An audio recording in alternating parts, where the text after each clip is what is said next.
अस्सलाम वालेकुम नाज़रीन, आप देख रहे हैं ईद की खुसूसी ट्रांसमिशन चैनल 5 न्यूज़ और मेट्रो 1 न्यूज़ के तवस्सुत से आप सबको सबसे पहले तो ईद मुबारक। और मैं हूँ अमारा नदीम और मैं हूँ सुहेल शब्बीर। आज हम इस प्रोग्राम में बैठे हुए हैं और आज हमारे साथ वो शख्सियात मौजूद हैं जिनका एक तो सबसे पहले मेरे मोहसिन, मेरे दोस्त, मेरे बड़े भाई और बड़े एहसानात इनके मेरे ऊपर, chairman 5 news, metro 1 TV, cable operator association, play TV, कितनी जगहों के नाम गिनाऊं तो कम है। खालिद अराई साहब हैं। दूसरी नंबर पर हमारे साथ मौजूद हैं हसन बख्शी साहब, आबाद के चेयरमैन हैं। तीसरे नंबर पर हमारे साथ मौजूद हैं शाहिद इस्माइल साहब, जो प्रीमियर जो केबल है उसके CEO हैं। जबकि साथ में हमारे साथ बैठे हुए हैं शाहिद खान साहब, जो ड्रेसलर डिज़ाइनर के मालिक हैं। उसके साथ एक ऐसा इंसान जिसको पूरा कराची जानता है, पूरा पाकिस्तान जानता है, आम आदमी वेलफेयर एसोसिएशन के ये रूह रवा भी हैं और ये दोहा ज्वेलर्स के मालिक भी हैं। कोई तारुफ के मोहताज नहीं है। मोतीवाला साहब, सबको आप लोगों को सबसे पहले ईद मुबारक और बहुत बहुत शुक्रिया। आज की नशरियात आप लोगों के साथ एक मेरे बड़े भाई मेरे साथ मौजूद हैं। सबसे पहले सर आपकी तरफ आएंगे। आज का दिन, मुबारकबाद का दिन, सबसे पहले क्या कहेंगे आप? बिस्मिल्लाहिर्रहमानिर्रहीम। आज खुशी का दिन है। अल्लाह ताला के जो फ़र्ज़ की अदाई करते हैं, हम 30 रोज़े रखते हैं, तो उसका सिला जो हमें दिया गया है, ये ईद की खुशियाँ दी गई, ईद उल फितर जिसको मीठी ईद भी कहा जाता है। तो अल्हम्दुलिल्लाह ये खुशी का इज़हार है। ये अपना आपस में अपने फैमिली के साथ, अपने स्टाफ के साथ, अपने वर्कर के साथ, इनकी साथ खुशियाँ मनाना इस दिन की रवायत है और अल्हम्दुलिल्लाह हमने इस रवायत को बरकरार रखा है। और जैसा ईद पे सब फैमिली में होता है, ऐसे भी हमने भी इसी तरह ईद मना रहे हैं अल्हम्दुलिल्लाह। और अभी तो ईद चल रही है। ईद चल रही है आपने बताया। और आप ये बताएं कि आप बचपन में ईद किस तरह मनाते थे और किस तरह से आप एंजॉय करते थे ईद को? बचपन में तो हर बच्चे की ख्वाहिश होती है ईद ही कितनी मिलेगी। ईद ही तो फिर नज़रें होती हैं जो आपके बुज़ुर्ग आते हैं या तो फैमिली के होते हैं, एक तो माँ बाप, नाना नानी, दादा दादी, फिर बाद में अंकल्स का इंतज़ार हो रहा होता है कि ईद ही, फिर बच्चे आपस में कंपटीशन कर रहे होते हैं। बचपन में हम करते थे किसकी कितनी ज़्यादा कलेक्शन हुई। उस ज़माने में तो जो है ना, ये तो 5,000 का नोट नहीं था उस ज़माने में, तो 500,000 की थी, मिलके वो खुश हुआ करते थे। उस ज़माने में तो 50 की ईद मिला करती, उसमें खुश हो जाया करते थे वो। तो बस यही है। इसी तरह अल्हम्दुलिल्लाह फिर पहले ईद लिया करते थे, अब ईदियाँ देने पड़ती है। आपको सबसे पहले सबसे छोटी ईदी कौन सी मिली या सबसे बड़ी ईदी कौन सी मिली? जी, बिस्मिल्लाहिर्रहमानिर्रहीम। पहले मेरी तरफ से और पूरे आबाद की तरफ से आप सबको बहुत बहुत ईद मुबारक। बल्कि आपको, आपके साथ आपके सुनने वालों को, सामीन को भी ईद मुबारक। Thank you. और मुझे याद नहीं है कि सबसे छोटी या सबसे बड़ी ईदी कितनी मिली है, बट ये खुशी का त्यौहार है। इसमें हम सब लोगों को, मैं समझता हूँ कि अपने डिफरेंसेस भुला के जब हम गले मिलते हैं ना, वो जेन्युइन तरीके से गले मिलना चाहिए। क्योंकि अनफॉर्चुनेटली हम पाकिस्तानी या जनरल मुसलमान लोग आपस में इतने इख्तलाफ हुए हुए हैं जिसकी वजह से दूरियां हैं। ये वो वाहिद मौका अल्लाह ताला साल में 2 मौके देता है जब हम हर उस आदमी से गले मिलते हैं जिससे हमारे कोई इख्तलाफात भी हों, जिससे हमारा उतना ताल्लुक़ ना भी हो, चाहे वो हमारा रिश्तेदार हो, चाहे वो हमारा कंपटीटर हो, चाहे वो हमारा कोई साथी हो या नाराज़ियाँ हो। मैं समझता हूँ ये ईद ख़ास तौर पे हम पाकिस्तानियों को थोड़ी सादगी से बनानी चाहिए। क्योंकि जो मिडल ईस्ट में हो रहा है, जो ईरान में हो रहा है, इस वक्त पूरी मुस्लिम उम्मा एक परेशानी से गुज़र रही है और अल्लाह ताला ने पाकिस्तान को एक बड़ी ज़िम्मेदारी दी है। और मैं समझता हूँ कि अगर अल्लाह ने चाहा तो हम ये ज़िम्मेदारी बहुत एहसन तरीके से निभाएंगे और इसमें ब्रिज बनेंगे इस मामलात में, और एक मरतबा फिर पूरी मुस्लिम उम्मा खुशियों से अपनी ईद बनाएगी। बिल्कुल सर। शाहिद इस्माइल साहब की तरफ बढ़ेंगे। सर आप बताएं, आप ईद को किस तरह से गुजारते हैं? सुबह से लेकर शाम तक की आपकी क्या रूटीन होती है? बिस्मिल्लाहिर्रहमानिर्रहीम। सबसे पहले तो मेरी तरफ से आपके नाजरीन को, आप लोगों को सबको बहुत बहुत ईद मुबारक। Thank you sir. देखें, ईद एक इनाम है अल्लाह ताला की तरफ से, जो मैं समझता हूँ after the 30 days of 29 days 30 days of रोज़ा इनाम होता है हमारे। बिल्कुल इनाम है। और इसमें मेरा कॉन्सेप्ट ये है, और जो मैं जिस तरह आप पूछ रही हैं ईद कैसे बनाते हैं, उसमें हम, क्योंकि अब जो आपको पता है मीडिया का दौर है, हमारा आजकल मिलना मिलाना कम होता है, तो मेरी कोशिश ये होती है, जो मेरी फैमिली में भाई वगैरह हैं, हम अपने जो रिश्तेदार हैं, मेरे जो स्पेशली ओल्ड रिश्तेदार हैं, मेरी फुप्पियाँ हैं, चचा हैं, जिनसे हम साल में नहीं मिलते, हम स्पेशली उनके घर पर जाते हैं, अपनी बहनों के घर पर जाते हैं, तो वो बड़ा ज़बरदस्त। खुश होती हैं। ज़बरदस्त। और दूसरा, आपके इस चैनल की तवज्जो से मैं ये ज़रूर कहूँगा, ईद पर हमें अपने अतराफ़ में जो हमारे एम्प्लॉयज़ हैं, हमारे चौकीदार हैं, हमारे गार्ड्स हैं, मैं कहता हूँ उनका सबसे पहले हक बनता है बिल्कुल बनता कि आप उनको सपोर्ट करें, उनको ईद पर उनको उनकी खुशियाँ, हम माशाल्लाह हम तो सेलिब्रेट कर रहे खुशियाँ होते सबका हक हैं, है। उनको हमें शरीक करना बिल्कुल। चाहिए। और ईद बहुत अच्छा एक फेस्टिवल होता है, सारी फैमिली हम मिलते हैं, जो कि महीनों नहीं मिल पाते, मोस्टली मेरे भाई ट्रैवलिंग में होते हैं, हम बिज़नेस में होते हैं, बिल्कुल। लेकिन ईद पर हम साथ खाना खा रहे होते हैं, बच्चे आपस में मिल रहे होते हैं, एक फैमिली का एक जेलिंग हो रही होती है, बिल्कुल जो कि एक बहुत ज़रूरी है आजकल के इस दौर के अंदर। ये तो नाम ही मिलने का, मिलने खुशियाँ मिलाने बांटने का का है। जी। है। शाहिद खान साहब, आपसे जानना चाहूँगी, आपकी ईद की बचपन की ऐसी कौन सी याद है जो आज तक आप सोचते हैं? ईद तो बचपन की, देखें ईद होती ही बच्चों की है। बच्चों की बड़ों की तो ईद जो है ना, हमारा अभी टाइम याद नहीं है। तो ईद की खुशियाँ जो है ना बच्चों की होती है। खुशियाँ होती हैं। मोती वाला साहब, आप तो माशाल्लाह बहुत वकल किस्म के इंसान हैं, हर वक्त सोशल मीडिया पे छाए रहते हैं। ईद पे कभी ऐसा हुआ कि किसी से ज़बरदस्ती ईदी खींची हो, जिसको बोलते हैं कि चाचा ताया देने में थोड़ा सा नखरे कर रहे हैं और उनसे खींचने में मज़ा आता है? औज़ुबिल्लाहि मिनश्शैतानिर्रजीम, बिस्मिल्लाहिर्रहमानिर्रहीम। सबसे पहले तो चैनल 5 आपकी टीम और यहाँ पर मेहमानों और देखने वाले हमारे जो नाज़रीन हैं उनको ईद मुबारक। ईद दो तरह की होती हैं। एक वो ईद होती है जो बड़े घरों में साहिब हैसियत लोगों के बच्चों के लिए होती है, और एक वो ईद होती है जो एक वक्त का सुबह का खाना और शाम का और दोपहर का खाना ना हो, वो गरीब गुरबा, वो मुफलिस लाचार वो लोगों के घर होती है। तो मैं तो लियारी में मेरा बचपन गुजरा, शाह वलीउल्लाह रोड, एक कमरे का एक डेडिया कमरा 65 रुपये किराए वाला था। तो उसमें हमारी ईद कैसे गुजरी, इस पर ज़बरदस्ती की तो बात ही कुछ और है। हमारे यहाँ पर तो उस वक्त कोई अगर दे दे तो ये समझ लें कि हमारी खुशियाँ दोबाला हो जाती थी। और उस वक्त मुझे अपने बचपन की ईद याद है कि 10 पैसे, 5 पैसे, 50 पैसे और 1 रुपये का नोट जो है वो होता था। तो उस वक्त की खुशियाँ और उस वक्त के माहौल और हालात, तो मैं ये समझता हूँ कि वो बचपन दोबारा आ नहीं सकता जो हमने गुजारा। और आज जब हम अल्लाह ताला के फजल व करम से इस काबिल हो गए, तो आज मैं ईद मेरे बच्चों को अगर देखता हूँ तो वो ईद नहीं है जो हमारी ईद होती थी। हमारी ईद आज के बच्चों के लिए वो तकालीफ वाली ईद नहीं है। आज ज़रूरत से ज़्यादा खाना और ज़रूरत से ज़्यादा आसाइश है। लेकिन ये ईद जो आज है, ये ईद में मैं कहाँ होता हूँ, ये सवाल है ना कि ईद वाले दिन आप क्या करते हैं। तो मैं शुक्र अल्हम्दुलिल्लाह आम आदमी वेलफेयर एसोसिएशन के प्लेटफॉर्म से और एज ए आम आदमी, एज ए ज्यूलर हूँ, लेकिन मैं ईद के दिन पूरे रमज़ान से लेकर ईद के 3 दिन मेरी हर नेकी में मेरे दोस्त खालिद आराई शामिल साथ साथ रहते। और इस बार तो इसने जिस तरह से मेरा साथ दिया, अल्लाह ताला इसे खुशियाँ दे और इसी तरह चांद की तरह चमका है। तो ईद के 3 दिन मैं रोडों पर, सड़कों पर, फुटपाथों पर, गरीब की झोपड़ियों में होता हूँ, ज़बरदस्त। क्योंकि मैं अपनी वो औकात जो लियारी वाली थी एक छोटे से कमरे की, वो भूला नहीं हूँ। तो मैं ये समझता हूँ कि इस वक्त हमें दुनिया में बिल्कुल सर, आप और- खुशियाँ बांट रहे हैं और ईद नाम ही खुशियाँ नहीं, और बांटने इस का है। बार की ईद कैसे मनानी है, कैसे इस बार मनानी जो शौदा बिल्कुल सर। हमारे तहफ़्फ़ुज़ के लिए अपने बच्चों को यतीम कर गए, लेकिन शहीद मरता नहीं, तो हमें उनको भी इस ईद में याद रखना है। बिल्कुल। और आलम इस्लाम में जो इस वक्त दुश्मनों के पैदर पे हमला और आवरी, मतलब हमला आवरी और मज़ाहिब की ये बातें करते हैं, मज़हब को लेकर, तो हमें उनके लिए भी दुआ को रहना चाहिए ईद की नमाज में। और ईद बहुत अच्छी होती है और इंशाअल्लाह ताला हमारे आने वाले क़यामत तक बच्चे ईद की खुशियाँ इसी तरह देखते हैं। अयाज भाई, आपने जिक्र किया कि लियारी से आपका ताल्लुक है। लियारी और ओल्ड सिटी एरिया में हमने देखा कि वहाँ पर ऊँट गाड़ी, झूले, कश्ती वाला झूला, तो डोली वाला झूला ही होते थे। कभी गिरे ऊँट से? सर गिरे गधा कभी? गाड़ी, गधा गाड़ी आप से- तो बहुत ऊपर, ये तो आप चाकला स्ट्रीट खारा दरवाजे पे आ गया। हम तो गधा गाड़ी में Shah Waliullah road, Memon society 52 plot, वहाँ ओखाई जमात खाने से गधा गाड़ी में चारा ने देकर हम ली मार्केट तक जाया करते थे। तो गधा गाड़ी पर मैंने जो है वो हम ईद वाले दिन जो है, तो कभी और वो गिरे राउंड उसके ऊपर वाले- से? गिर के चोट वोट लगी सर हो? गिरे क्या, वो तो बचपन तो गिरना गिराना रहता ही था। हम तो सड़क के ऊपर चलते थे, तो वहाँ हमारे ओल्ड टाउन में लियारी में गधा गाड़ी पर ही काम हुआ करता था। तो वो गधे वाले क्या करते थे, अगर कपड़े देने गए धोबी को या किसी घर में, तो वो गधे का जो पट्टा होता था वो शटर से बांध देते थे। तो मैं तो कभी कभी गुजरता था, तो वो गधे का जो पट्टा बंधा हुआ होता था शटर के साथ, उसमें पाँव आ जाता था, हम उसमें गिर जाते थे।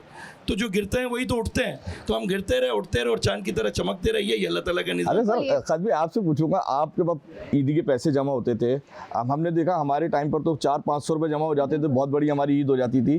तो आप ईदी के पैसों से क्या करते थे? फाइंटा बोतल चलती थी वो पीते थे, फुल्का खाते थे, क्या करते थे? यही बच्चों के शौक होते थे, आम बच्चों की तरह हमारा बचपन भी ऐसे ही गुजरा है। मगर मेरा बचपन कराची में तो नहीं गुजरा।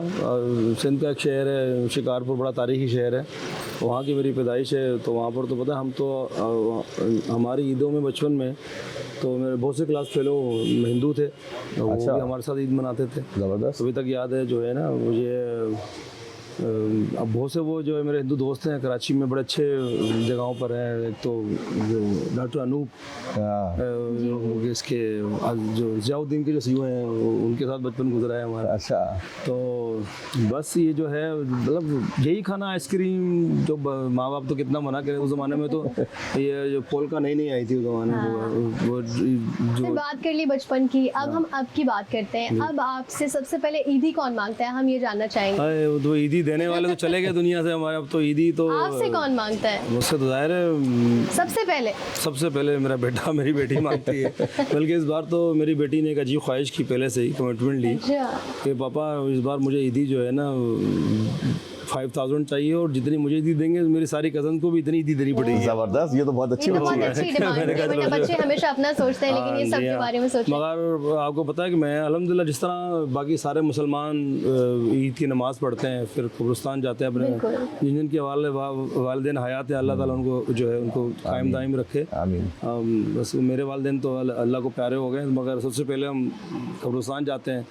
कब्रिस्तान जाने के बाद मेरी कई सालों से रिवायत है, आप भी गवाह होंगे इस बात के, कि नमाज़ पढ़ के अपने घर से मिलकर मैं सीधा अपने ऑफिस आता हूँ। बिल्कुल ऐसे ही। जो उस दिन, जैसे आज भी हुआ है, जो उस दिन ड्यूटी पर मौजूद थे, ठीक है, आप लोग नहीं थे जो हमें ईदी आज नहीं आप रात मिली में ना, आए, इस चक्कर में ईदी नहीं तो मिली। जो अब पूरे स्टाफ को मैं ईदी देता हूँ। माशाल्लाह, वेरी गुड। ईद की बात करें, ईद पे सबसे ज्यादा हम देखते हैं कि खाने की बात होती है, मीठे की बात होती है। आपके घर में सबसे अच्छा क्या बनता है? ये मीठा तो हमारी वालदा अल्लाह नसीब करे कि पहले उनकी इंडिया से तो हमारे बड़ों की रिवायत थी कि नमाज पे जाने से पहले वो कुछ मीठा खिला के भेजती थी। अच्छा। खजूर हो या कोई मीठी चीज़ हो, ये रिवायत है। ये रिवायत है ये, ठीक है। तो अब फिर हमारे यहाँ एक हमारे घर में ख़ास डिश पकती है जिसको जो है ना, बाकी तो शीर खुरमा बनता है, हमारे यहाँ तो ईद छुहारे की- पकाए जाते हैं। शाहिद ने बहुत खाए हैं, शायद वही अपना वो शाहिद खान, ठीक है। तो सारी रात जो है ना वो 1 मन दूध के अंदर छुहारे पकते हैं, नर छुहारा जो आता है तो बसरा का जो है पकता रहता है। तो जो सुबह जब वो दूध काढ़ा हो के जो है ना वो 40 kg जब बचता है, 10-15 kg, तो उसकी खाने की लज्जत ही कुछ और होती है उसकी। वो बड़ा यूनिक डिश बनती है हमारे घर में। सबकी अपनी और, अपनी डिशेस होती हैं। जी, हसन हाँ। साहब, आपके घर में क्या खुसूसी डिश बनती है ईद के हवाले से? हमारे यहाँ तो अभी तक वही है, सरखुरमा और सेवइयाँ। और जो इन्होंने कहा कि रिवायत यही है कि जाने से पहले थोड़ा सा मीठा खाते हैं। नमाज के जाने से पहले खाते हैं और कोशिश करते हैं कि सबको उठाएं। पर हमारे यहाँ जनरली जो, मुझे नहीं पता सबके यहाँ, कराची में मेजॉरिटी जो ईद बनती है कि नमाज पढ़ी आए और फिर 2-3 घंटे सो गए और फिर जब कोई रिश्तेदार आए तो फिर सब उठा रहे कि भाई चलो भाई उठो यार। और बिल्कुल वो, और इसके बाद जो बचपन में जो पैसे जमा होते थे ना, वो बिल्कुल ऐसे ही होता था जैसे एक दुकान वाले का सीजन होता है ना, वो सीजन करता है और पूरे साल वो पैसे आमदनी होती है। तो वो जो लिफाफे जमा होते थे वो पूरे साल उसमें से खर्च होता उससे रहता आप क्या था। करते थे जाकर? जैसे बच्चों को देखते हैं झूले झूलते हैं, कुछ खरीदते हैं, मतलब वही अपनी सवाल मनपसंद- आपसे करेंगे कि आप भी कभी झूले से गिरे हैं कभी? मेरा झूले से गिरने का कौन से एरिया में आपका बचपन गुजरा है? मेरा गार्डन ईस्ट पे गुजरा है। हावेवर मेरा बहुत शौक था क्रिकेट खेलने का, तो हमारे ज़्यादातर पैसे क्रिकेट के सामान पे ही लगते थे। अच्छा। Bat, ball, pads, helmet, gloves. फिर वो पूरे साल की विश लिस्ट हाँ, वो उसी में ज़्यादातर चीज़ें लगती थी, बाकी कपड़े वगैरह। पर बहुत अच्छा त्यौहार है, देखें। और ये त्यौहार जैसे कहीं किसी ने कहा बच्चों का त्यौहार है, और इस वक्त बच्चे एक्सपेक्ट करते हैं कि वैसे खालिद भाई की बच्ची ने इनको सस्ते में छोड़ दिया, मैं भी उस बच्ची का नंबर लेके बोलूँगा 5 नहीं, आप 50,000 रुपये मांगो। तो वो बेचारी बच्ची शादी है, बेटियां जो है ना, सबके लिए भी। शाहिद इस्माइल जो है ना, माशाल्लाह अल्लाह ताला ने इनको तो वो जन्नत की हकदार है माशाल्लाह। 3 बेटियां दी हैं ना, माशाल्लाह। तो ये ज्यादा समझते होंगे बेटियां जो है ना वैसे भी जो है ना बाप की बचत कराती बहुत हैं, ज़्यादा, बहुत ज़्यादा। बाप का खर्चा कम से कम। बेटियों को अब बाप से अलग ही जो है ना मोहब्बत होती है। बेटे थोड़े शैतान होते हैं, वो उनको परवाह नहीं होती है। तो शायद भाई आप क्योंकि रहे हाईएस्ट ईदी कितनी जमा की आपने? देखें इस वक्त एग्जैक्ट तो नहीं याद, लेकिन बहुत अच्छी ईदी मिलती थी हमारे दादा उस ज़माने में। और जैसा भी इन्होंने याद दिलाया कि उस ज़माने में नई नई पोल्का आइसक्रीम आई थी, तो उसका बड़ा शौक होता था। वो डॉटेड होती थी पोल्का, और वो बड़ा फैसिनेट करती थी। चॉकलेट्स ले रहे हैं और हम घूमने फिरने जा रहे हैं, और बड़ा एक जब जेब में पैसे होते थे इतने सारे, अच्छा ईदी बहुत अच्छी मिल जाती थी फादर से, मदर से, दादा से। तो वो you feel you are like a king ना, और बड़े पैसे हैं, ये खर्च करें वो खर्च करें। तो it was a very good time. और जैसे भी खालिद भाई ने बताया कि ईद का दिन हमें कब्रिस्तान भी ज़रूर जाना चाहिए। अपने अपने बड़ों को वो इंतज़ार कर रहे होते हैं, उन्हें वहाँ पर जाकर उनके लिए दुआ करनी चाहिए कि कल तक वो हमारे साथ थे, आज नहीं है। और ये जब हम जाते हैं तो हमारे बच्चे सीखते हैं, कल हमने भी एक दिन मरना है, तो हमारे बच्चे भी हमारे पास आए। ये चीज़ हमें एक जो फैमिली कल्चर, और फिर ईद पर जो मैं बार बार जो कह रहा हूँ कि जो बचपन में हमने एक फैमिली कल्चर था जो कि वक्त के साथ अब बिल्कुल ख़त्म होता जा रहा है, इसको हमें प्रमोट करना चाहिए। आपस में फैमिलीज़ को जुड़ना चाहिए, आपस में फैमिलीज़ को मिलना चाहिए, जो कि इस वक्त बहुत कम हो गया है। मोबाइल पर बात कर ली, बहुत सारे लोग जो है आपस में मिलते भी नहीं है। ये चीज़ जो है, बल्कि एक बात याद है कि पहले अब तो व्हाट्सएप का ज़माना आ गया है। बिल्कुल पता है पहले अपने अजीज़ों कारब जो दूर कजन्स हैं, ईद कार्ड जाते थे, ईद कार्ड का एक बड़ा रुझान था। हाथ से पकड़ के हाथ से लिख के बनाए जाते थे। फिर पोस्ट ऑफिस में पता है लाइन लगती, पोस्ट ऑफिस में लाइन लगती थी या उसको पोस्ट करने के लिए। बचपन में कुछ और शेर लिखते थे, जब जवान में तो कुछ और शेर लिखते थे। वो मैं नहीं बताऊंगा। शेर लिखे कभी? हाँ, बचपन में भी लिखे और जवानी में भी फोन से लिखे। शाहिद खान साहब, आप बताएं आपकी ईद की क्या मेमोरीज हैं और अब क्या रूटीन होती है? ईदी किस तरह? पहले तो ये था ना, शाहिद खान तो लोगों को ईदें मनवाते हैं ना, माशाल्लाह बड़े डिजाइनर है, ठीक है। तो ये तो ईद वाले दिन थक के ना नमाज पढ़ते सो जाता है, सही रहा। नहीं, ईद तो मौका होता है कपड़ों का। ईद मिलती है, कहाँ खर्च करता है ये जरूर। नहीं, ईद के बारे में बताएं। ईद तो मौका होता है कपड़ों का, जिससे खवातीन को क्रेज होता है कपड़ों का, जूतों का। आपके घर में क्या माहौल होता है? हम तो बेसिकली हम हैं क्या KPK से, ठीक है, पठान। हमारे तो रिवायत, हम सुबह फजर में वालिद साहब सबको जो है ना उठाते हैं और उसके फजर की नमाज़ पढ़ी, और सबसे पहले मीठा जो है ना खीर और शीर खुरमा, वो सुन्नत रसूल भी है कि आप नमाज़ पढ़ने ईद जाओ तो आप जो है ना आप मीठा खा के जाएँ। और बस उसके बाद फिर हम जब नमाज़ पढ़ के आते हैं तो हमारा एक सिस्टम है कि हम सारी फैमिली ज्वाइन है, अल्हम्दुलिल्लाह। हम सब जो है ना जितने घर हैं सब अपना अपना खाना बनता है और सब एक साथ जो है ना खाते हैं, रिवायत है। और मोहल्लेदार भी हमारे जो पड़ोसी हैं उनको भी हम बुलाते हैं। आपने बोला ज्वाइंट फैमिली, कितने मेंबर्स हैं आपकी फैमिली? अल्हम्दुलिल्लाह हमारी 70+ मेंबर माशाल्लाह। फिर तो ईदी देते दूसरा दिन आ जाता होगा ईद का। ईद तो हमारी तो मतलब फिर तो शाम ऐसा है ना तक कि आपकी ईद की नमाज ही घर में कर लेते हो? शाम तक फजर, हम तो नमाजें रमजान में तो हमारी जमात घर पे ही होती है। अच्छा, माशाल्लाह। सर, जैसे आपने बताया आप KPK से ताल्लुक रखते हैं, तो वहाँ की कोई खुसूसी डिश है जो आप ईद पे अपने घर में बनवाते हैं? यही शीर खुरमा और ये मीठा ही बनता है, खीर बनती है और मीठा। देखो खीर यहाँ की थोड़ी सी डिफरेंट है जो लोकल हम वहाँ के, तो लेकिन एक ही है, लेकिन पैदाइश हमारी इधर ही है। करके बनवाते हैं। आपको क्या पसंद है? शीर खुरमा पसंद है इसलिए कि पैदाइश हमारी कराची। वालदा माशाल्लाह जो है ना पुलाव बड़ा अच्छा बनाती है। माशाल्लाह सब खाने मेरी वालदा तो अल्हम्दुलिल्लाह। किसी दिन जब आप खिलाएंगे तो हमें खिलाएंगे, दावत देंगे सबको। अयाज भाई, 80s के जो लोग हैं, मतलब इन सब ने 80s का दौर देखा, थोड़ा सा हमने भी देखा। 1880 के उनके उस दौर की जो यादें हैं, उस दौर की जो चीजें हैं, आज के दौर के बच्चों को बताओ तो उनको ऐसा लगता है कि पता नहीं कोई ये ख्वाबी दुनिया थी। मतलब स्लेट पे लिखना, मोबाइल फोन जो 3310 होता था वो आया, फिर एंड्रॉइड फोन आया, फिर आहिस्ता आहिस्ता तरक्की हुई। आप नए बच्चों को कहेंगे कि ये व्हाट्सएप पे ईद मुबारक बोल दिया, गले लगना भी मुनासिब नहीं समझते। तो देखें, आज की शिद्दत अच्छी चीज है और जदीद चीजों का आना बुरी चीज नहीं है। क्या हमने वो चीज ईजाद की, ये अलग सवाल। हाँ, यहाँ पर जितने लोग बैठे हुए हैं, हम वो सब इस चीज के चश्मदीद गवाए कि वक्त के साथ साथ दुनिया ने तरक्की की, लेकिन हमने जो अपने बचपन में डॉलर का रेट देखा, आज वो डॉलर का रेट कहाँ तक पहुँच गया। तो हमने पाकिस्तान का अच्छा वक्त देखा, और आज जो वक्त है वो वक्त नहीं है जो पहले 80s का दौर हुआ करता था। क्यों? कि इतनी गरीबी और मुफलिसी और लाचारी नहीं थी। तो ये भी लम्हा फिक्र है एज ए सोशल एक्टिविस्ट में, यहाँ पर मेरे घर की, मेरी गाड़ी, मेरे बच्चों, ये तो सब ठीक है, लेकिन हम यहाँ पर इस चीज़ के भी चशमदीद गम है कि हम आज भी कहीं अगर बैठे होते हैं, बख्शी साहब, मैं, खालिद भाई जो है, शायद फैन साहब, हम लोग अभी ये प्रोग्राम से पहले वहाँ बैठे थे, तो हम ये बात नहीं कर रहे कि ईद की खुशियाँ कैसे बनानी है। हम पाकिस्तान में जो गुर्बत बढ़ रही है और जो यहाँ के हालात हैं, हम इस पर ही डिस्कस कर रहे थे कि जी वक्त के साथ साथ गरीबी बढ़ रही है, दुनिया तरक्की कर रही है, हम दुनिया से पीछे, यहाँ तक के दुनिया में 5D पर इमारतें बन रही हैं, तो हम यही डिस्कस कर रहे थे कि हम यहाँ पर कंस्ट्रक्शन में भी पीछे हैं, तो हमें आगे कैसे बढ़ना है। तो ये वो लोग हैं जो पाकिस्तान को पीछे जाते हुए देखते हैं तो दिल दुखता है। तो ये भी अल्लाह ताला से इबादत है, नमाज ही, अगर फारसी में नमाज का लफ्ज़ जो है, कुरान में की नमाज नहीं है, सलाह लिखा हुआ है 64 जगह पर, तो नमाज के साथ सलाह यानी अल्लाह से इबादत में राब्ता रखना।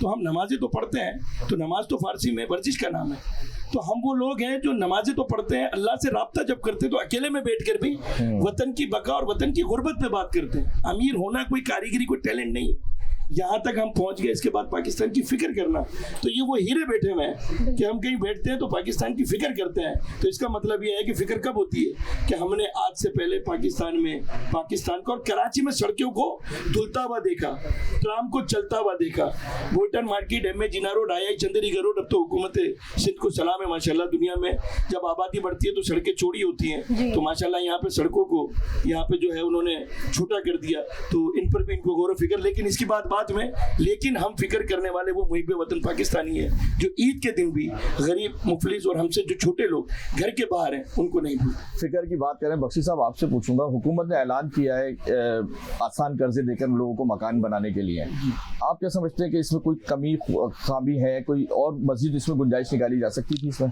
देखिए, पहले ये पॉलिसी जब आई 6 महीने पहले या साल पहले, तो इन्होंने 5% पे 20 लाख तक का लोन किया था। हमने वहाँ उनको कहा कि पिछली हुकूमत के दौर में ये लोन तकरीबन आप समझे 50 लाख का था 5% पे, जबकि डॉलर 140 रुपए का था। अब डॉलर 280 का हो गया, तो इसको 1 करोड़ रुपए करें। अल्हम्दुलिल्लाह हुकूमत को बात समझ आई और उन्होंने ये सब्सिडाइज लोन 1 करोड़ रुपए तक का अलाउ कर दिया। मैं समझता हूँ आप जैसे और ये जैसी मैडम बैठी हैं, ऐसे नौजवानों को ये लोन अवेल करना चाहिए। देखिए, इस वक्त अमेरिका में, इस वक्त कनाडा में, इस वक्त यूरोप में, इस वक्त दुबई में 5% पे लोन मिलता है। तो अब जब आपके मुल्क में 5% पे लोन मिल रहा है, आसान एक साथ पे मिल रहा है, उस पर गवर्नमेंट तकरीबन 7% कॉस्ट दे रही है, तो हमें अपना घर बनाने का ये बेहतरीन मौका है। तमाम लोगों ने कोशिश करना चाहिए, या तो कोई प्लॉट लेके घर बना लें या कोई बिल्डिंग में फ्लैट ले लें, ताकि वो अपने घर की ओनरशिप कर सके और वेल्थ क्रिएशन हो सके। बिल्डिंग कंट्रोल में जॉब ले लें, वो तो देखिए बिल्डिंग कंट्रोल में तो चलता ही रहेगा, बट ये बहुत अच्छा मौका है। हमें गवर्नमेंट की अच्छी बातों को अप्रिशिएट करना चाहिए। और 5 लाख लोन देने जा रहे हैं, पहले साल 50,000, दूसरे साल लाख, तीसरे साल 1.5 लाख, फिर 2 लाख, फिर 2.5 लाख, तो ये ऐसे मिला के टोटल 5 लाख और 3.5 ट्रिलियन की सब्सिडी देंगे। तो अगर आप लोग जैसे लोग इसको अवेल नहीं करेंगे, 5 लाख घर इमरान खान वाले तो नहीं होंगे? नहीं, ये 5 साल में है, वो 50 लाख थे। अच्छा, इसमें एक बात ये आ रही थी कि अभी आपने बोला कि घर लोन ले लें, अक्सर ये शिकायत मिलती है कि एक बिल्डर आता है, वो सारी एक चीज़ क्रिएट करता है, सबकी जमा पूंजी लेता है और लेके निकल जाता है। तो आबाद, मैं एज आबाद आपसे बात कर रहा हूँ कि आप लोग सिर्फ डमी हैं या उन बिल्डर्स के खिलाफ भी कोई एक्शन करवाते हैं? नहीं, हमारे पास जिसकी कंप्लेन आती है हम उसके खिलाफ ज़रूर एक्शन करते हैं। पर देखिए, आवाम को भी समझना चाहिए कि हम एक गाड़ी भी लेते हैं ना, एक्साइज में उसके डॉक्यूमेंट चेक कराते हैं, फ्लैट ले लेते हैं, ज़िंदगी भर की जमा पूंजी देते हैं, जाके बिल्डिंग कंट्रोल में चेक कर लें, हमें लेटर भेज दें कि भाई ये हम लेने जा रहे हैं, ये अप्रूवल है नहीं है, आपका मेंबर है नहीं है। तो थोड़ा सा हमारी पब्लिक को भी ड्यू डिलिजेंस करना चाहिए। जब ये करेंगे तो क्रिमिनल लोग, देखिए हर शोबे में, हर फील्ड में अच्छे बुरे हैं, ये नहीं कह सकते कि आप इसी फील्ड में, but you need to encourage and help जो अच्छे लोग हैं और उनको अच्छे लोगों के साथ मिलाना है। हमारा काम ही एसोसिएशन का ये है कि जो नेगेटिव लोग हैं, जो गलत लोग हैं, उनको पीछे लाएं और अच्छे लोगों को अच्छा काम करने के लिए इनकरेज करें। अच्छा, इसमें एक चीज़ और देखी गई है कि अमूमन जो है ना वो बिल्डर्स पैसे ले लेते हैं, सब कुछ करते हैं, मेयार बताते हैं आला मेयार का कि ये इस लेवल का काम करके देंगे, फिर मटेरियल में जो डंडियां मारना शुरू कर देते हैं। तो इसका कोई चेक एंड बैलेंस क्या है आप लोगों के पास? देखिए, मैं नहीं समझता कि आजकल जो बिल्डिंगें 10 साल से बन रही हैं ना, उसमें कोई क्वालिटी में कॉम्प्रोमाइज़ है। आप कराची की बिल्डिंगें देखें, शहीद मिल्लत की बिल्डिंगें देखें, क्लिफ्टन की देखें, दुबई की देखें, ऑलमोस्ट एक है। जो मेन फ़र्क है वो एयर कंडीशनिंग का फ़र्क है। बिल्डिंग की क्वालिटीज़ अच्छी हैं। कुछ लोग होंगे, जैसे मैंने कहा ना, मैं हर आदमी की तो गारंटी नहीं ले सकता, पर जो लीगल बिल्डिंग बना रहे हैं वो उनके लिए ये इम्पोर्टेंट नहीं है कि सीमेंट में या सरिये में या पोरिंग में कोई पैसे बचा लें। देखिए, बिल्डर तो अनफॉर्चुनेटली यहाँ पर रोज़ फायर फाइटिंग कर रहा होता है। कभी ब्लैकमेलर उसके पीछे पड़ा होता है, कभी बदमाश पीछे पड़ा होता है, कभी बिल्डिंग कंट्रोल पीछे पड़ा होता है। हर आदमी उसके पीछे। इतना तो नैरकोटिक्स वाले के पीछे लोग नहीं होते जितना बिल्डर के पीछे है। और इतने लोगों को साथ लेके चलना पड़ता है। ये तो पूरी एक साइंस है। ये पीएचडी करने के बाद सब तमाम कारोबार से आदमी थक जाता है ना, तब वो बिल्डर बनता है। और आधे से ज़्यादा बिल्डर वो हैं जो बेचारे फंस जाते हैं, कहीं मजबूरी में बिल्डर बने हुए हैं। यार मैं तो ये कहता हूँ कि हसन भाई कराची के लिए बड़ी अच्छी बात करते हैं। तो जो कराची में हालात चल रहे हैं बड़ा अच्छा बोलते हैं, मुझे बड़ा पसंद है। कराची के लिए बात करता है, मुझे दिल से बड़ा पसंद है। ये शहर बड़ा महरूमी का शिकार है। इसका कोई जो है ना, क्या कहते हैं कि वाली वारिस नहीं है उसको, जो है ना, मगर इन्होंने बड़ी हिम्मत की। सिंध हुकूमत में रहते हुए खिलाफ बात करना ही बड़ी हिम्मत की बात है। और इस पे जो है ना हसन भाई से बात होनी चाहिए इसके ऊपर, जो है कराची में हालात कैसे बेहतर होंगे। वापस ईद की तरफ आते हैं सर, थोड़ा सा आपकी जब जाते हैं, फैमिली मेंबर हैं, ज़्यादा ईदी किसके पास जमा हो गई, ज़्यादा कंपटीशन होता है। कभी ऐसा क्या किसी के पैसे चोरी कर लिए कि अपना पॉकेट पूरा करने के लिए? नौबत नहीं आई ऐसा। वालिदैन ने इतना खुश रखा कि वो जानेंगे कपड़ों के हवाले से। मैं अमूमन शलवार कमीज ही पहनता हूँ। आपके घर में भी एंड तक शॉपिंग हो रही है? नहीं, हमारे ऐसा नहीं है, बट हमारा सिंपल है यार। एक सफेद शलवार कमीज जो अमूमन चलता है वही पहन लेते हैं। और शायद आपको तो करना पड़ता होगा बेटियों का साथ है। बिल्कुल, मैं साथ देता हूँ, बल्कि चॉइस में हेल्प भी करता हूँ, और करना चाहिए, क्यों नहीं करना चाहिए। सादतमंद शौहर हैं। सादतमंदी अपनी जगह। बात टाइम ऐसा होता है कि मैं खुद अपना जब सिलेक्शन कर रहा होता हूँ तो मैं अपनी बेटियों से पूछ लेता, कंसल्ट करता हूँ। बेटियों को तो वैसे ही बहुत अटैचमेंट होती है। मैं अपनी वाइफ से भी कंसल्ट कर लेता हूँ कि ये सूट कर रहा है कि नहीं कर रहा। तो इसमें मैं समझता हूँ कोई हर्ज नहीं। शाहिद भाई को तो जरूरत ही नहीं पड़ती होगी, खुद बना के दे देते होंगे अच्छे से डिजाइन करके, अपनी मर्जी के डिजाइन बना के। अल्हम्दुलिल्लाह। अयाज भाई आप? भाई मेरा तो सच ये है कि मैंने आज तक शॉपिंग की ही नहीं है खुद के लिए। तो हम खुद की बात नहीं करें, हम फैमिली की। फैमिली में मैं जब खुद ही नहीं करता, मेरी वाइफ बच्चों से लेकर, हमारी बेटी बहू से लेकर मुझ तक, वो आज तक मेरी वाइफ ही हमारे लिए जो है वो ईद की तैयारियों से लेकर पूरे साल तक। देखिए, बीवी का साथ वो साथ होता है कि बीवी को पता होता है कि मेरे शोहर को क्या पसंद आएगा। और मजा तो तब आता है कि मेरी सोच से बेहतर मेरी बीवी जब शॉपिंग करके लाती है और जब मैं वेयर करता हूँ, पहनता हूँ, तो मुझे लगता है कि मेरी सोच से बेहतर बन गया। अब ये है कि अभी शाहिद खान ने जो है वो कुछ अरसे से मेरी फिक्र शुरू की है, मेरी और खालिद आराई की। सरप्राइज दे देते हैं। थोड़ा सा बोझ कम हुआ है, तो ये खुद ही नाप ले जाता है, खुद ही साइज ले लेता है, खुद ही तैयार करवाता है, खुद ही डिजाइन करता है और खुद ही दे देता है।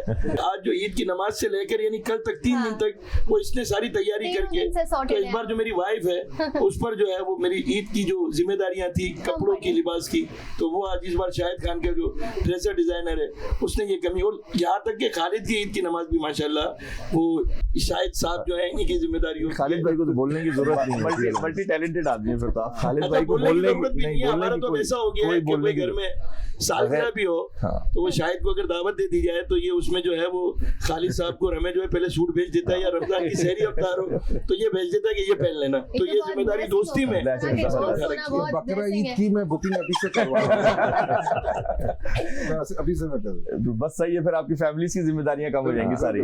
बोले अयाज भाई ने जिस तरह बोला बेगमों को यहाँ पर जेलिसी भी फील होने लगती है कि यार दोस्त ज्यादा क्लोज हो गया मुझसे। आप नहीं, मेरी बेगम खुश है भाई, इसी तरह अल्लाह इसको रखे सलामत। शायद ना भाभी का बोझ बांट लिया है। नहीं, आपका भी बोझ बांटा हुआ है भाई, हमारे दोनों की फैमिलीज का बोझ। यानी इसने हमेशा, मैं यही कहूंगा, फिक्र करता है और सूट और यहाँ तक के कोटी भी एंड में पहना के चेक करवाता है कि भाईजान सही है या नहीं है। तो ये मोहब्बत है, यही बस ईद की खुशियां होती है। शौक ये होता है कि इंसान अगर खुद अच्छा पहने दूसरों को भी पहने, दोस्त को और अच्छा लगना चाहिए। जबरदस्त, बिल्कुल यही बात है। और अभी ये गुफ्तगू जारी रहेगी, हम आप वापस आएंगे एक ब्रेक के बाद।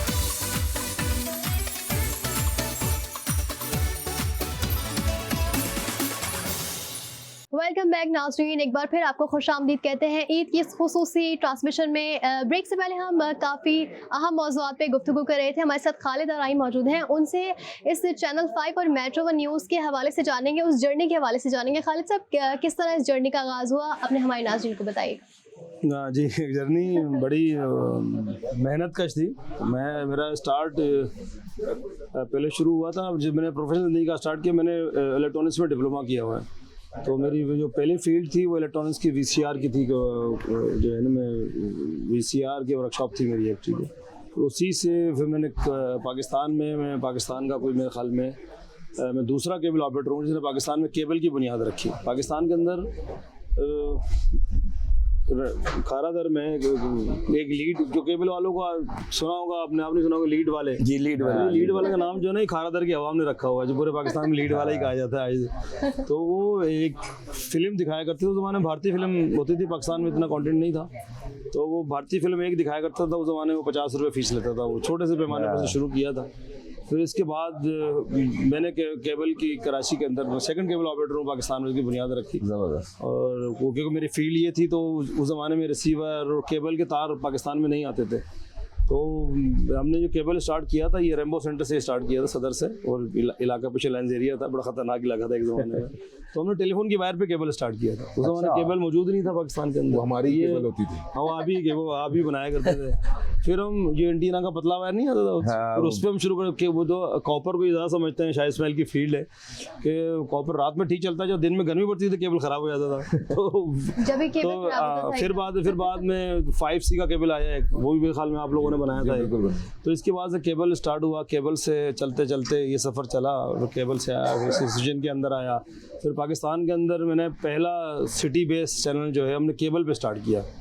ये आइडिया में लेके आया था इंडिया से। मैं इंडिया में हमारे एक एसोसिएशन बनी थी सीमा के नाम से, 7 ममालिक था ना, ऐसे हमने हमारे पाकिस्तान, इंडिया, श्रीलंका, बांग्लादेश एक हमारे एसोसिएशन बनाई। उस ज़माने में मीडिया का नया दौर था, तो वहाँ से मैंने वो बम्बई और दिल्ली के अंदर केबल ऑपरेटर के, आज भी इंडिया के अंदर तो ये हर केबल ऑपरेटर का अपना सिटी बेस्ड चैनल होता है। पाकिस्तान में इसको ये पॉलिसी नहीं बन पाई, तो मैंने तो केबल पे स्टार्ट किया था मेट्रो को, फिर अल्हम्दुलिल्लाह फिर सेटेलाइट पर आया, फिर बाद में ये सफ़र चलता चलता फिर मैंने रेडियो पाकिस्तान में FM रेडियो के शुरू किए, फिर इसके बाद फिर ये चैनल 5, इस तरह अल्हम्दुलिल्लाह फिर ये ज़्यादा मैंने केबल से ज़्यादा केबल की सियासत में इन्वॉल्व हुआ। फिर बड़ी हुकूमत से पॉलिसी भी बनाई, लड़ाइयाँ भी बड़ी हुई, और ज़ेर अताब भी बड़े रहे, और बड़े सिलसिले चले अल्हम्दुलिल्लाह। फिर लड़ाइयाँ तो बहुत सारी याद है, तार कट रहे हैं और पता नहीं क्या क्या मामला चलते थे इलाकों में, एंट्रियाँ। हमारे ऐसे केबल ऑपरेटर होते हुए जो बड़े मशहूर चैनल्स हैं, जियो टेलीविज़न से बड़ी लड़ाई हुई हमारी से, तो ये चीज़ें तो चलती रही, और सफ़र लड़ते लड़ते जो है ना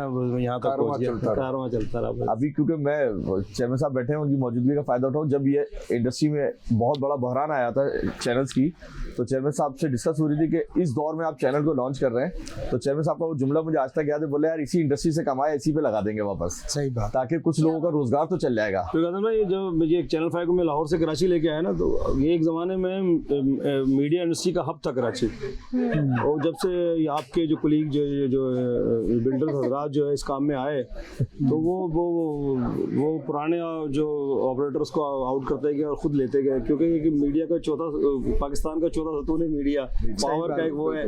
तो अभी जिक्र ही हो रहा था हमारा कि तकरीबन बहुत सारे चैनल जो डेवलपर हैं इमारात के हवाले से बहुत से लोगों ने चैनल नहीं है, और ये सारे तकरीबन सब लाहौर के हैं, सब लाहौर शिफ्ट हो गए हैं पाकिस्तान से। कराची में अच्छा खासा गैप था, ये बहुत से जर्नलिस्ट बेरोजगार थे, ठीक है। फिर मैंने कोशिश की छोटी सी, और बड़ा नुकसान भी उठाया मैंने इसके लिए, मगर अभी तक अपने अज़म पे कायम है, अपने जेब से जो है ना केबल से कमा कर TV को चला रहे हैं। अल्लाह पाक आपको कामयाब करे, क्योंकि आपकी कामयाबी से हमारी कामयाबी जुड़ी हुई है। अच्छा बख्शी साहब, आपने अभी बताया कि 10 बिलियन का जो अब लोन दे रही है गवर्नमेंट, सबको देगी, क्या प्रोसेस होगा, क्या तरीकेकार होगा, थोड़ा सा बता सकते हैं इसके बारे में? देखिए, 1 करोड़ का लोन है, 20% आपकी इक्विटी होनी चाहिए, यानी अगर आप 1 करोड़ 20 लाख रुपए का मकान ले रहे हैं, 20 लाख आप देंगे, 1 करोड़ रुपए बैंक देगी आपको।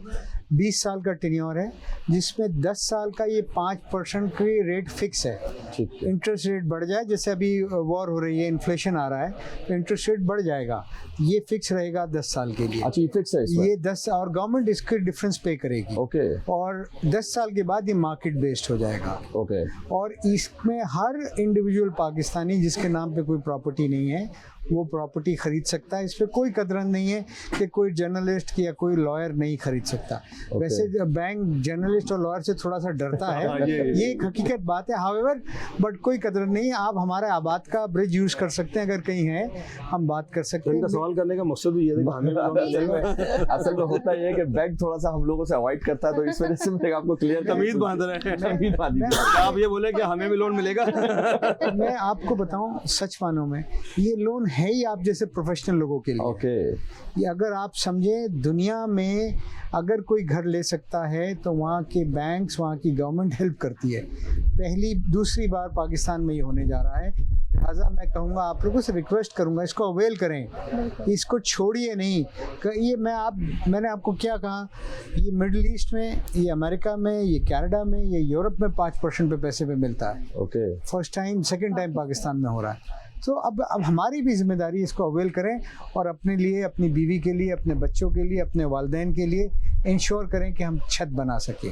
मतलब हम प्रेस क्लब को जाके बोल सकते हैं कि बख्शी साहब से एक मीटिंग करें और फौरी तौर पे इस पे इम्प्लीमेंट मैं करें। आपका कह रहे हैं आप बात का ब्रिज यूज करें। मैं आपका केस प्लीड करूंगा और इंशाल्लाह आपको करवा के दूंगा और आपके प्रेस क्लब से जिम्मेदारी भी लूंगा कि ये लोन सर्विस होते रहे। देखें, कोई भी गवर्नमेंट का मॉडल सक्सेसफुल जब होगा जब ताली दो हाथ से बजेगी। बिल्कुल ऐसे ही है। आप लोगों को भी समझना पड़ेगा कि आपकी कलम की या मीडिया की ताकत ऐसी नहीं होनी चाहिए कि इंस्टॉलमेंट ही नहीं भरे, हाँ, सही है। फिर वो प्रोजेक्ट नहीं चल सकेगा। हमें ये अमानत है, आप लेंगे ना, आप चाहेंगे इसको मिले, ये चाहेंगे इसको मिले, आपके कैमरामैन को मिले, आपके प्रोड्यूसर को मिले, आपके डायरेक्टर को मिले। हम सब एक कम्युनिटी हैं, we are all one. Yes. हम पाकिस्तान के गुलदस्ते के हर एक फूल है, हम सब जब खिलेंगे तब ये गुलदस्ता बनेगा। ये नहीं हो सकता कि 1% लोग खिले और गुलदस्ता बने और बाकी मुरझाते रहें। सो ये हम सब ने कामयाब बनाना हसन है। भाई के ऑफर को याद रखें, हसन बड़े भाई इनकी से- बात बड़ी सुनी जाती है। मुझे पता है। हसन भाई ने बड़ी शहर के लिए आवाज उठाई है। मैं पिछले दिनों हसन भाई ने बड़े लेटर भी लिखे थे हुकाम बाला को और बड़ा हमने देखा, उसके ऊपर फिर एक्शन भी हुआ और बहुत सारे जो जाली बिल्डर्स और 2 नंबर लोग थे उनका बड़ा सफाया भी हुआ इसमें। और बड़ा बोल्ड स्टेटमेंट देते हैं ये, इनकी बहुत खुल के बात कर लेते हैं, इतना कोई भी आबाद का बिल्डर इससे पहले कभी नहीं करके गया। हमने बहुत सारे लोगों को निपटाया वैसे यहाँ पर। मैंने 10 दिन पहले भी फील्ड मार्शल साहब को लेटर लिखा है जबरदस्त। और मैंने उनको कहा कि आपकी जंग में अल्लाह ताला ने कामयाबी दी, बहुत ये अल्लाह ताला का करम है और हम सलूट करते हैं फौजियों को। हाउएवर जब तक ये इकोनॉमिक कामयाबी में कन्वर्ट नहीं होगी, जंग चली 4 दिन, Yes. ये चलता है 365 दिन 24 घंटे, तो ये कामयाबी सस्टेन नहीं करेगी। और इसको करने के लिए आपको कराची को सक्सेसफुल करना है और उसके लिए आपको हर महीने कराची आना है। हर महीने कराची आए, पिछली मीटिंग में जो तय हुआ है वो कागज़ उठाएं और बुलाएं, सबको बिठाएं कि ये हुआ या नहीं हुआ, हमसे पूछें।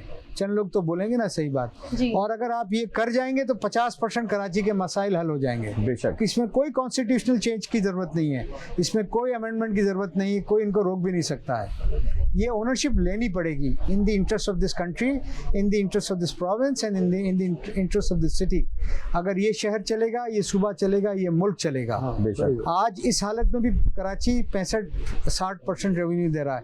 यकीन माने अगर कराची को हमने सबने मिलकर सीधा कर दिया, ये 110% रेवेन्यू देगा। पूरे पाकिस्तान का कर्जा ये शहर, इस शहर की कोस्ट लाइन, इस शहर का पोर्ट, इस शहर के नौजवान, देखिए एक एडवांटेज होता है एक्सपोर्ट का, ये हम यहाँ से अदा करेंगे।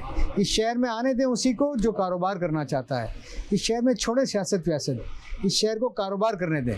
ये शहर पूरे पाकिस्तान को चलाने की सलाहियत रखता है। यहाँ के लोग लेन देन जानते हैं कि किसके पैसे देने हैं, किसके लेने हैं। थोड़ी सी ओनरशिप चाहिए, थोड़ी सी ओनरशिप चाहिए, ये शहर खुद दौड़ेगा।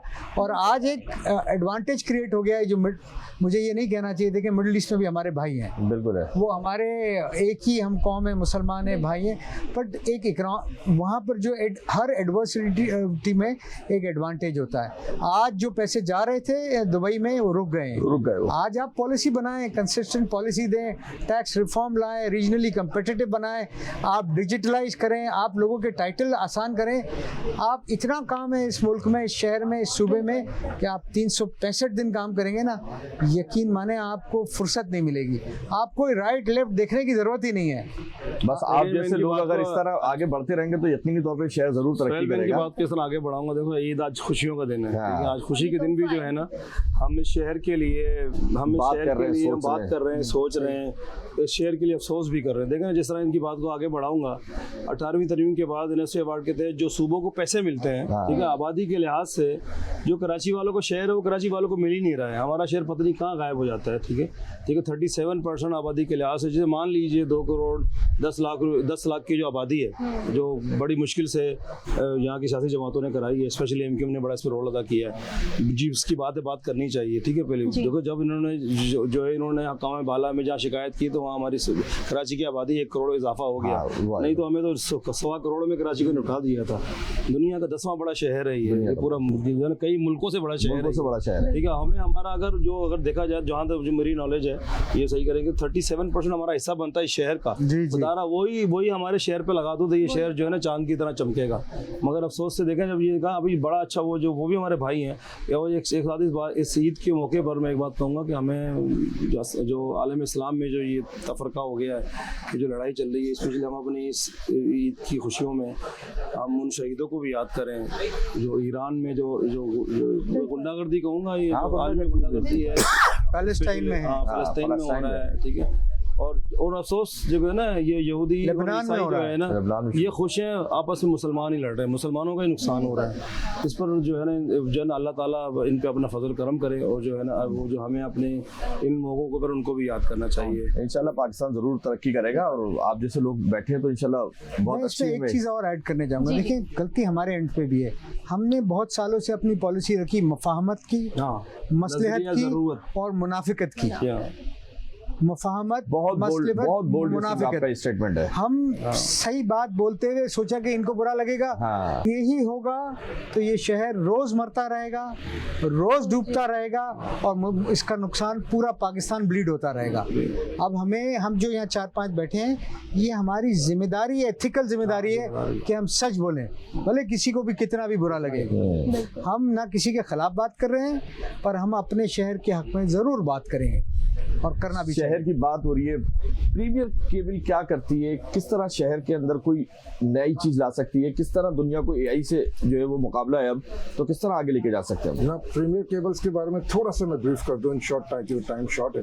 Premiere cable is one of the leading manufacturers of telephone cables, optic fibre cables, और हम एस्टैब्लिश हुए इन 1964, यानी 62 ईयर्स ओल्ड हमारी इंडस्ट्री है। और मैं समझता हूँ जो प्रोडक्ट हम इस वक्त बना रहे हैं, हम इंपोर्ट को सब्स्टिट्यूट कर रहे हैं। ओके, इस तरह हम एक फॉरेन एक्सचेंज जो है बचा रहे हैं, हम एम्प्लॉयमेंट जनरेट कर रहे हैं।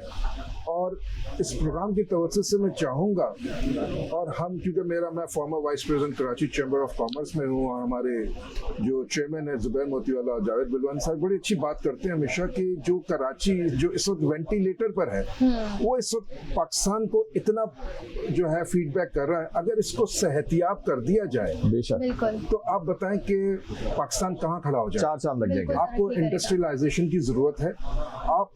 आपका इस वक्त जो है इंपोर्ट का जो बिल है वो इतना ज्यादा है, आप क्यों नहीं लोकल मैन्युफैक्चरिंग के अंदर आते हैं, आप क्यों नहीं लोकल इंडस्ट्री को सपोर्ट करते हैं। एक प्रोडक्ट जो मैं इस वक्त ऑप्टिक फाइबर केबल बना रहा हूँ, अगर ये मैं नया बना रहा होता, आज आप इंपोर्ट कर रहे होते, आपका फॉरेन एक्सचेंज ड्रेन आउट हो रहा होता। माशाल्लाह प्रीमियर केबल का एक बहुत बड़ा, ऑल पाकिस्तान के जितने भी टेलकोज हैं, जितने भी बड़े जो ब्रॉडबैंड सर्विसेज देते हैं, केबल ऑपरेटर्स हैं, फाइबर टू द होम जो आपके घर में वाईफाई लग रहा है, आपकी ये जो टीवी जो अभी आपकी जो ट्रांसमिशन होगी, इसमें सारा फाइबर का किरदार है। ये जो वर्ल्ड जो www वर्ल्ड वाइड वेब लिखते हैं, ये सब बिकॉज ऑफ द फाइबर। एक बहुत बड़ा हमारा खासा है कि हमने यहाँ से लाइव ट्रांसमिशन हो रही है, इन्हीं की फाइबर, वो इन्हीं कंपनी की बनी है। हमने एक बहुत प्रीमियर केबल की एक बहुत खासा ये बताऊं कि हमने बड़ी मेहनत की इसके पीछे, मार्केटिंग टीम ने, मैं खुद मार्केटिंग को हेड करता हूँ। हमने first time in the history optic fibre cable जो है वो पाकिस्तान से एक्सपोर्ट किया। This is a non traditional item of engineering. और हमने एटिसलात को और दूसरी कंट्रीज को हमने तकरीबन 36,000 किलोमीटर जो है हमने इस वक्त एक्सपोर्ट किया है। दूसरी आपने एआई की बात की, देखें एआई ऐसी चीज है कि जिसमें आपको जमीन की, बिल्डिंग की, किसी चीज की जरूरत नहीं। एक आपको अच्छा नेटवर्क चाहिए, और अब माशाल्लाह 5G भी आ रहा है, स्पेक्ट्रम की भी ऑप्शन हुआ है। तो हमारी जो ब्रॉडबैंड सर्विसेज हैं, हमारी जो मोबाइल की जो सर्विसेज हैं, बहुत बेहतर होने की उम्मीद है। आपने एक लैपटॉप देना है और आपने एक सॉफ्टवेयर डेवलप करना है और उसको आपने एक्सपोर्ट करना है, जिसमें आपको कोई बहुत बड़ी फाइनेंस की या इंफ्रास्ट्रक्चर की जरूरत नहीं, एक कमरे के अंदर कर सकते हैं। और ये बहुत बड़ा पोटेंशियल है। आप देखें, इंडिया का बच्चा इस वक्त जो है ना सॉफ्टवेयर बना रहा है, पूरी दुनिया में एक्सपोर्ट कर रहा है। हमारे पास बड़ा टैलेंट है, आप उसको एलोब्रेट करें, AI के अंदर जाइए, आप IT की एक्सपोर्ट के अंदर जाइए, बहुत बड़ा इस वक्त पोटेंशियल है। और आपको कोई जहाज पर नहीं भेजना, आपने कोई एक्सपोर्ट नहीं करना, ये बहुत आसान काम है। तो मैं चाहूँगा कि हम इसको प्रमोट करें, हमारे आने वाले जो बच्चे हैं उनको शायद लगता है एक चीज़ भूल गया है, पाकिस्तान के अंदर एक बड़ा अहम रोल अदा कर रही है की कंपनी, जो आप समझते हैं ना सेफ सिटी का बैकबोन इन्हीं कंपनी। शुक्र अल्हम्दुलिल्लाह, यानी चालान भी यही करवा रहे हैं 10-20 हज़ार के। तो ये भी बात कीजिए। एक जो है ना आज के तवज्जो से देखें, ये चालान से जिक्र आया, हमारे तो चालान हो गया 20,000 रुपए के। सही बात है। डंपरों के चालान नहीं हो रहे हैं, ये रोज बिल्कुल सही बात। हमारे कराची के आवाम को कुचल रहे हैं। नहीं, और क्या मुझे बताइए, दुनिया में सेफ सिटी क्यों लगता है पता है? उस सिटी को सेफ और सिक्योर करने के लिए, यानी वहाँ क्राइम का रेट कम हो। तो मुझे बताइए कितने क्रिमिनल्स, कितने मगर्स इसमें पकड़े गए? कुछ भी नहीं पकड़े। बहुत तो बैठे हुए ना हमारे साथ, इनका भी चालान हुआ होगा। अच्छा। सर माशाल्लाह सिंध हुकूमत की आमदनी का एक जदीद AI तरीके का ये निज़ाम है जो आवाम के जेब पर बोझ है। इस महीने के अंदर मेरे ख्याल में 12 लोग शहीद हो चुके हैं। जी, और ये सिर्फ कराची में ही हो रहे हैं। सिर्फ कराची में। डंपर तो पूरे पाकिस्तान में चल रहे हैं, लेकिन कराची में इस तरह सिर्फ ये कराची। दावे थे DIG ट्रैफिक के जी, हम ट्रैकर लगाएंगे, हम फिलहाल लगाएंगे, हम कैमरे लगाएंगे, भैया फिर अच्छा बख्शी साहब, कराची के लोग तो लाशें उठा के थक ये गए। जो सेफ सिटी है, देखें आप दुबई में जाएं, आप जब प्लेन से बाहर निकलते हैं अपने घर तक जो ना आपको ट्रेस कर सकते हैं, इंग्लैंड में चले जाएं, ये आपकी सेफ्टी के लिए है। इसको प्रॉपर इम्प्लीमेंट करना चाहिए और फौरी करना चाहिए। इतना अरसा हो गया, अभी तक कराची का एक फेस हुआ है। शायद आपको बताऊं, मैं तो इस चीज से मुंसलिक हूं ना, तो ये सबसे पाकिस्तान में पहला सेफ सिटी कराची में शुरू हुआ था आज से 20-18 साल पहले। जी हाँ, बिल्कुल। ठीक है, उसकी फाइबर मुझे अच्छी तरह याद है, वो टेंडर अवार्ड हुआ था वर्ल्ड कॉल को, सलमान तासीरी कंपनी को। ठीक है, वो कैमरे पड़े रहे, सिस्टम ने मतलब वो सिस्टम्स ने हाईजैक कर लिया उस प्रोजेक्ट को। वो उस जमाने के अंदर भी कोई 1 लाख कैमरा आया था, वो रखे वाले हो नहीं सके, क्या होगा, जाया हो गया। चालान तो हुए, मैं मानता, मेरा अपना भी चालान हुआ, और मेरे जितने दोस्तों के चालान हुए हैं उन्होंने सबने मुझे व्हाट्सएप किया कि आप चालान आपने पे करना है। लेकिन उस चालान से आप ये देखें कि लोग सिग्नल पर खड़े होना शुरू हो गए। बिल्कुल ऐसा। लेकिन सर थोड़ा सा फर्क है ना, आ रहे थे, आपने UAE को कॉपी करके या यूरोप को कॉपी करके चालान बढ़ा दिए, एटलीस्ट वाली सड़कें तो दे दें हमें कम से कम। सड़कें हमारी मोहनजोदड़ो की हैं और चालान हमारे दुबई वाले। ट्रैफिक कवानीन नहीं है। अच्छा दूसरी बात, एक और बात बख्शी साहब, दुनिया के 196 ममालिक जो रजिस्टर्ड, जो मुस्तकिल है अक़वाम मुत्तहिदा में, वहाँ से पूरे पाकिस्तान में सिर्फ कराची में डंपर से सबसे ज़्यादा अमवात हैं। अमेरिका में एक वाक़या भी हुआ था, इंडियन ड्राइवर था जिसने जो है वो गलत U-टर्न लिया था, तो उसको वहाँ पर उम्र कैद की सज़ा हुई है आज से 1 महीने पहले। तो हमारे यहाँ पर तो कत्ल करने के बाद सजाएं भी नहीं है, हमारे यहाँ रोड बंद कर देते। तो सर ये लम्हा फिक्रिया है। और रही बात चालान की, तो चालान रक्शे वाले कौन सा सीट बेल्ट लगाएंगे? मोटरसाइकिल वालों के लिए हेलमेट तो उस पर कवानीन नहीं है। ईद पर बहुत ट्रैफिक होता है, सारे लोग अपने लोगों से मिलने के लिए गए हुए होते हैं। हमें बहुत ज्यादा इसके ऊपर सेफ्टी का ख्याल रखना चाहिए ताकि लोगों को ईज आउट हो। और अब तो ढाका की सड़कें हमसे बड़ी हैं। ढाका हमारी चौड़ी सड़कों को इन्होंने अंडर बाईपास के नाम पर लाकर चौड़ी सड़कों को सर्विस रोड बना दिया है। आप कोई एक सर्विस रोड वाला मकाम बता दें जहां पर आबादी के लिहाज से ट्रैफिक की गुजर के हिसाब से, दुनिया में तो जब ट्रैफिक बढ़ती है तो उसकी रवानी के हिसाब से वो सड़कों को चौड़ा बड़ा, मेरे ख्याल में बख्शी साहब को पता होगा, हमारे यहाँ पर तो बुलंदो बाला इमारतें 6 फुट की सर्विस रोड के साथ बनी हुई है। तो कवानीन में कहीं ना कहीं ये जो इन्होंने, मैं ये बड़ी शहरी, मैं जब भी हसन बख्शी साहब, फील्ड मार्शल साहब, फौज का सियासत से ताल्लुक नहीं है, लेकिन मजबूरन हमारे यहाँ के सियासतदानों ने हमें गुलाम बना दिया, तो जाकर के हमें अब नजर जो है वो फौज की तरफ या फील्ड मार्शल की तरफ रखनी पड़ती है मजबूरन। हम कोई खुश नहीं है कि एक इदारा जिसका काम दुश्मनों से लड़ना है वो हमारे अंदरूनी कराची के मसाइल देखे, तो सियासतदानों का काम था। लेकिन अब ऊपर जो बैठे हुए लोग हैं जो पाकिस्तान को फैसले लेते हैं, उनको समझ आ गई कि सिंध में कराची के साथ नाइंसाफी, यहाँ की जमीन ता कयामत तक इनकी गुलामी में रहे, इसलिए इन्होंने यह हाल हमारा कर दिया। कि ये भी तो बोले ना कि सिंध में, कराची शहर में, वहाँ बाहर से आए हुए लोग हैं, वो बाहर से आए हुए लोग यहाँ पर अपनी हाकमियत ना कर सके। आज भी सिंध में वजीर आला मैं क्यों नहीं बन सकता? वजह यह है कि यहाँ पर गवर्नर तो कोई भी, यानी महाजिर या उर्दू स्पीक या कोई भी कम्युनिटी का लग सकता है, लेकिन जो वजीर आला है वो सर यहाँ के लिए सिंध का सिंधी पुराना होना जरूरी है। तो मैं पाकिस्तानी हूँ, मैं भी सिंधी हूँ, तो मुझे भी वजीर आला बनाओ ना सर। बस सर ये जब मैं सिंधी अजरा को टोपी पहनता हूँ तो मैं सिंधी जिए सिंध का नारा लगाऊं, लेकिन वजीर आला सिंध मोती वाला नहीं बन सकता, क्योंकि मैं मेहमान हूँ, इंडिया से आया हूँ। ये कराची वालों की सर, खूबी है कि बात ये ईद की बेबाक तकरीब बात हो। की। बख्शी साहब ने तो एक बात आज मैंने कर दी। बात कहीं से कहीं चली गई, ईद की तकरीब का प्रोग्राम था। और मैं इसमें बताऊं कि ये बड़ी खूबी है कराची वालों की कि ये अपनी घरेलू तकरीबात में हो, ईद का शो हो, कहीं भी बैठे हो, इनको कराची का दर्द फील होता है, कराची की बात ये दर्द ही है, और यही दर्द वो अभी निकल रहा है। ये बातें कर रहे हैं। तो मैं इसमें जो है वो तमाम इन लोगों को एक तो अप्रिशिएट भी करूंगा कि ये लोग कराची की बात भी कर रहे हैं, कराची के दर्द की बात कर रहे हैं। और ईद का मौका है तो इस मौके पर हम ईद की बात ज्यादा करते तो ज्यादा बेहतर था, लेकिन अच्छा है कि आप लोगों से कुछ समझने का मौका मिला, हमारे नाजरीन को भी।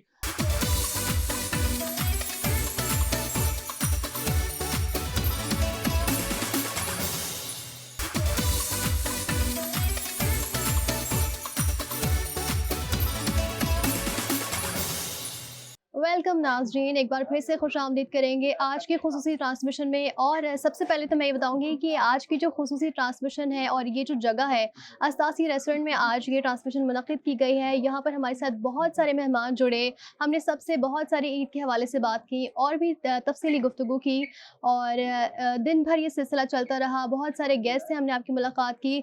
अब वक्त ख़त्म होने वाला है, उससे पहले हम अपने मेहमानों से ईद के लिए, आवाम के लिए पैगाम पूछेंगे। सबसे पहले खालिद साहब आपसे जाना चाहेंगे, ईद के हवाले से आप हमारे नाज़रीन को क्या पैगाम देना चाहते हैं? वैसे ईद पे तो सबसे पहले अहले वतन को ईद मुबारक, इसके बाद आलम इस्लाम को ईद मुबारक। और अल्लाह ताला इस दिन की मुनासबत से अल्लाह ताला पाकिस्तान पर और आलम इस्लाम पे रहम फरमाए और इस्लाम का बोलबाला हो। और साथ साथ जो है हमने ईद की खुशियों के अंदर, आज तो पहला दिन गुजर गया, अगले दिन हम अपने अज़ीज़ व अक़ारिब को याद रखें, अपनी खुशियों के अंदर खुशियाँ बाँटें, उनके जो है उनके गम सुने, गम को दूर करें। और इससे अच्छा जो पैगाम जो है ना, और इसके साथ साथ जो है ना, हम अपने उन शहीदों को जो अफ़वाज पाकिस्तान के शहीद हैं, जो पुलिस के शोधा हैं, जो टेररिज्म का मुकाबला कर रहे हैं, इन सबको खराज तहसीन अल्लाह ताला उन शोधाओं को, फैमिली को हौसला दे और उन शोधाओं को दर्जात बुलंद करें। और जो है मतलब हमें अपनी इस खुशियों के अंदर अपने शहीदों को, ये पाकिस्तान ये वाहिद इतना खुशकिस्मत मुल्क है, हमें अल्लाह ताला ने इतनी अफ़वाज पाकिस्तान दी। ठीक, हमारी फ़ौज दुनिया की सबसे अच्छी फ़ौज जो है। और इस बात है पाकिस्तानी आवाम को क्या, आलम इस्लाम को इस अफ़वाज पाकिस्तान पर फ़ख्र होना चाहिए। और लोग जो है ना आज इस जो आलम इस्लाम में जो जंग चल रही है, इस पर लोग पाकिस्तान की तरफ ही देख रहे हैं। तो अल्हम्दुलिल्लाह जो है ना, अफ़वाज पाकिस्तान के लिए जो है एक नारा तो बनता है, पाकिस्तान जो है ना जिंदाबाद। ठीक है, तो अफ़वाज पाकिस्तान जिंदाबाद। और हमें उन शोधा को अपनी खुशियों में ज़रूर याद रखना चाहिए। और अब मैं चैनल 5 को देखने वाले, मेट्रो को देखने वालों को, आपकी नज़र में, आपके जहन में कोई भी शोधा का कोई फैमिली हो, कराची के अंदर हो या जहाँ जहाँ हमारे रिपोर्टर्स दें, जो भी शोधा की फैमिली हो, जाकर उनको जाकर उनसे मिलें, उनसे जाकर उन शोधा की फैमिली को खराज तहसीन पेश करें। यही मेरा पैगाम है इसका। हसन साहब, आप क्या पैगाम देना चाहेंगे हमारे देखने वालों को? खालिद भाई ने तो पैगाम आवाम के लिए दिया, मैं पैगाम देना चाहूँगा इस मुल्क के हुक्मरानों के लिए और ज़िम्मेदार लोगों के लिए। जी देखिए, इस मुल्क में ईद एक बहुत बड़ा फेस्टिवल है इस्लामिक वर्ल्ड में। बिल्कुल।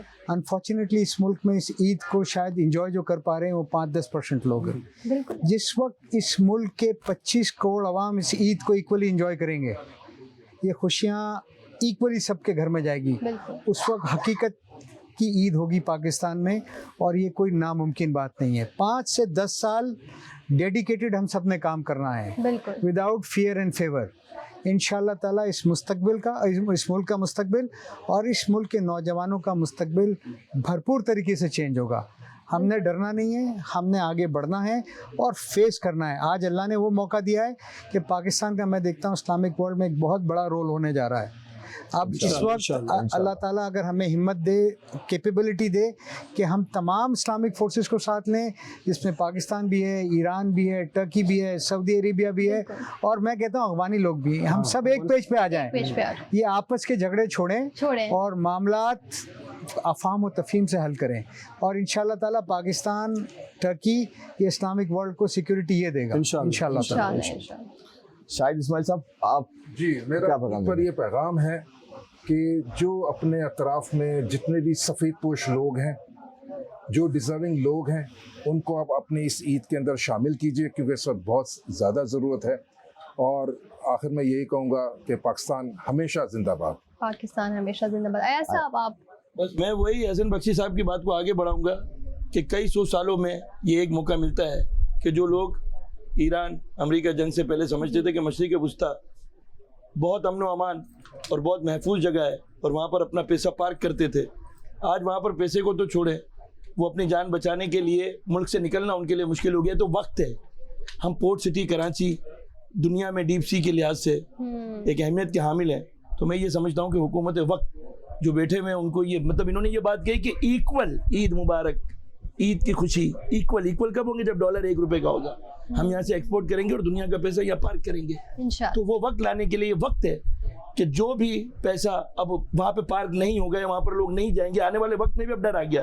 तो उस चीज़ का फ़ायदा उठाते हुए पाकिस्तान इस वक्त हुकूमत की सतह पर कराची और पाकिस्तान भर में वो पैसे को और यहाँ पर लोगों को श्योरिटी दे कि पाकिस्तान आज के दिन में मशरिक़ वुस्ता से ज़्यादा महफूज है, यहाँ लोगों के पैसों और जानों को खतरा नहीं है। तो ईद की खुशियों में आने वाला वक्त ईद मुबारक के साथ खुशहाली का पैगाम लाएगा। बिल्कुल नाज़रीन, आज हमने अहम मौज़ूआत पर इस ईद के दिन गुफ्तगू की और हमारे साथ बहुत ही मायनाज़ मेहमान हमारे साथ मौजूद थे। आप सबके वक्त का बेहद शुक्रिया।